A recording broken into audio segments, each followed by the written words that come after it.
Alright, guys, listen carefully. I think we need to get revenge on the tavern that kicked us out. Oh, totally. That bartender needs to learn a lesson about his customers. Absolutely, I'm on board with this, but how do we get back at him? Anybody else remember his fear? Rats! Ooh, I can cast Minor Illusion. Great, we'll work from that. Oh God, why me? So last time we saw the party go wild at the tavern and we got kicked out pretty quickly. So like the unexperienced players we were, revenge. We wanted revenge. So we came up with a pretty smooth plan out of game to get back at the bartender. And one major thing we remember about that bartender was that he seemed sort of frightened about the idea of his tavern developing a bad rep with rats. So since we figured out one of his weak spots, that's what we decided to attack. Oh, also, Chittima died last session, as you might remember, so Chittima's player returned as Amali, which I accidentally drew in the last session, but she wasn't supposed to be there. Ignore that, my bad. Also, another player joined our campaign, and their character is called Kaya, and she is a rogue, so that's fun. We got two new buddies. Anyway, so to start our evil, revenge plan, I transformed into a mouse so me and Peter could be snuck into the pockets of Namfoodle and Amali. Namfoodle used disguise self to sneak into the tavern since the bartender knew what our faces looked like, and Amali went in with her since the bartender had never seen Amali before. So me, Namfoodle, and Amali were in. Next, we had to sneak Booyah in.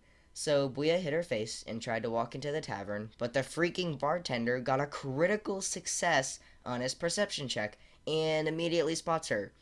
Upon seeing our plan start to go downhill, we decided to execute the plan right here, right now.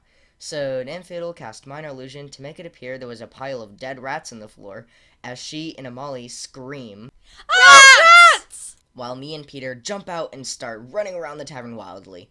Everyone in the tavern starts screaming and running around, and that's when we knew we had succeeded. I'm I'm sorry, did I say knew? I meant thought we had succeeded. When everyone is out of the tavern, the bartender and his guards grabbed Amali, Namfoodle, and Booyah and pinned them on the wall. Levi and Kaya tried to run in and help, but they were also quickly cornered by the tavern's guards. Me and Peter were the only ones in the whole party to escape the tavern. The bartender began to discuss with the group their options. The first option was to get locked up immediately. Or, the second option, we could take a journey to bring him some fine wine from a hideous, monstrous creature called a Grick. Since one of our main goals was to not get locked up and abruptly ending the campaign early, we hesitantly took the second option. After spending over half the group's total money, we took a carriage and some horses for more than a week's journey to kill a Grick.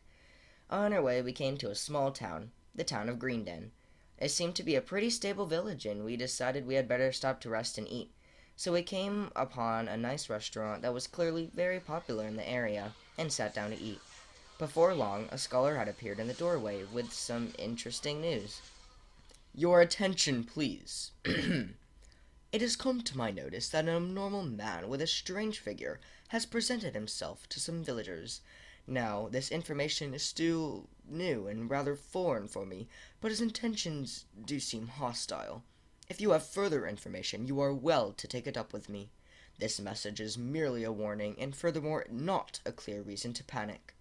Do stay safe and remain cautious. Thank you. Before we could leave, Levi and I were able to catch him and alert him of what we knew of the strange man. He thanked us and in return told us what he thought the name of this beast was. Smerty. So basically, it's pretty clear that this Smerty dude is the same guy that we ran into on the streets of Forglin. While we don't know why he was showing up to random people, we do know now that well, never mind, I guess. We still don't know what's happening. Uh, huh. Okay. After the meal, we decided it was best that we left, but before we could, a horde of people came rushing by. We asked them what was happening, and they responded by telling us there was an execution taking place.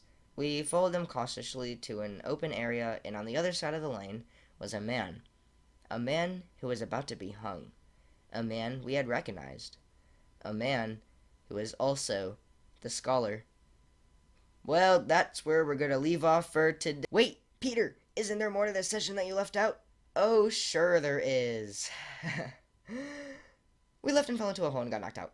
Well, that's where we're going to leave off for today. I actually skipped over an entire session, but we didn't really get anything done. We were just kind of goofing off, so I think it's fine. But that's it. Thanks for watching. Woohoo.